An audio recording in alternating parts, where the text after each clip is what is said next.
இந்த வம்சத்துல பிறக்கிற முதல் பெண் குழந்தைக்கு என்னோட பேரை வைங்க.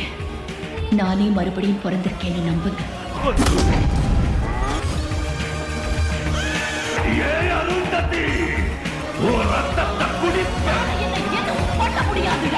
யாராவது சமாதியை உடைச்சிட்டாங்கன்னா அதுல இருந்து வெளியே வர்ற இவனோட பிரேதாத்மா பேரழிவை உண்டாக்கும்.